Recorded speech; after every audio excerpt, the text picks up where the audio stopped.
once stood on Cape Cornwall in the sun's evening glow, on chill hill and Newlyn, to watch the fishing fleets go, watch the sheep wheels that keep. So the Miners' Chapel matters to the community because of its location. It's the centre of the community. It's iconic. You see it from all around. It's one of the first things you see when you approach St Just from Pendeen side.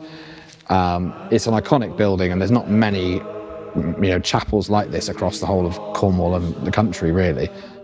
Here on the peninsula, as far west pretty much as you can get, facing out into the ocean, the first building that returning miners from overseas would have seen as they sailed back towards their families, or the building that they would have said goodbye to, the building that they would have seen as they departed in the distance.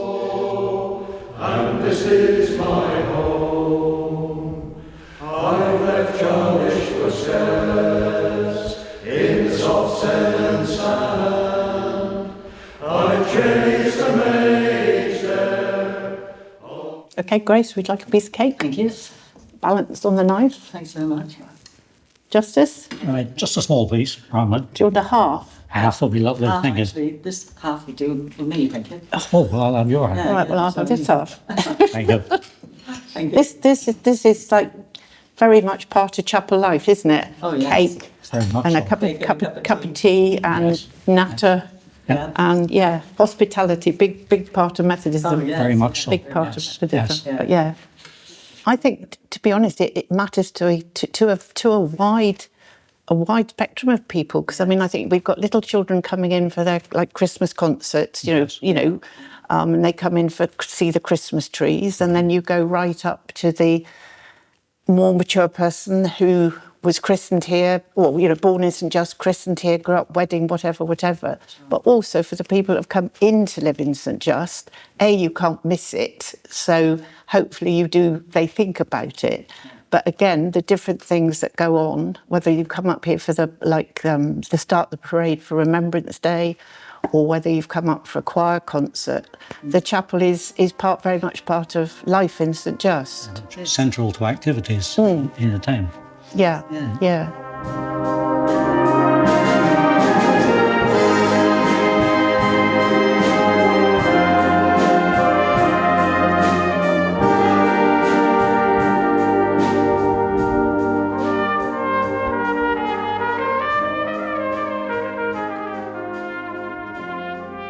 My family in this chapel go back a very, very long time.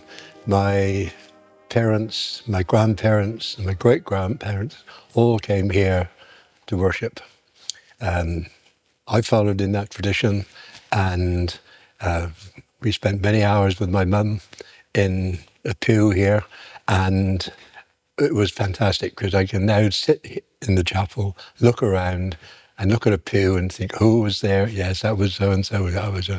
And I can look at where the choir stalls were, and that was Mrs. Hatton, and that was Mrs. Morris, and so on. We are in a kind of 1 in 100-year moment for this building. So what we need to do is we need to now repair and adapt the building. That's our next goal. So repair means obviously make it a structure that is sound, that's structurally sound, that is absent of rot, absent of mould, where the paint is fresh, and we can then have regular maintenance in the building that stops it from going backwards again. We need to establish that point. Adaptation means what's the next chapter of its life? What does it fulfill next? But also, how easily can we let the building adapt in the future? Because its next chapter is only its next chapter. It's not necessarily what it's going to be in 20, 40, 50 years' time. So how can we make this a space that we can then adapt, and it can fulfill different needs over time, and it can stay relevant? We're here in a World Heritage Site. This is an internationally important area of mining history, right from, Pendeen down to St Just. That whole coastline is full of mines, full of mining heritage, and this is a vital part of that. You think miners that were working sometimes 7 days a week, not without a break in sight, to then have somewhere like this where they could come, be part of a community, be part of a ceremony and a singing and whatever it may be. They were part of that, and it probably gave them that sense of identity away from just being underground in the mines. It brought them together and created a sense of camaraderie and community, which is still really strong to this day. It was built by miners for the mining community. It's a centerpiece of the mining landscape, and it's part of that history that if we're going to preserve it, we need to preserve it all. When the chapel was full, the experience of that was something that you can't really describe. It was just awesome. I don't know if we'll ever see that again, but it would be wonderful if we did. We can only pray that that is what will happen.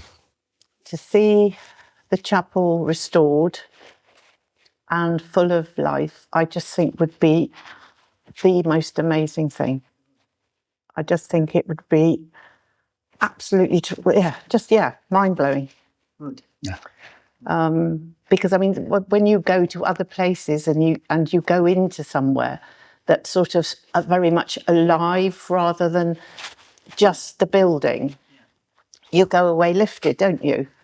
So if we can have a building where it makes you feel something about yourself that you didn't feel as you stood outside, if we can have a building that brings people together and allows them to share memories, if we can have a building that allows quiet contemplation around beauty, no matter what your faith or none, if we can retain that sense of grandeur and scale, but also allow personal, intimate moments, and if we can do all of that with the projects that we want to embark on and stay true to that, then I think we'd have been successful.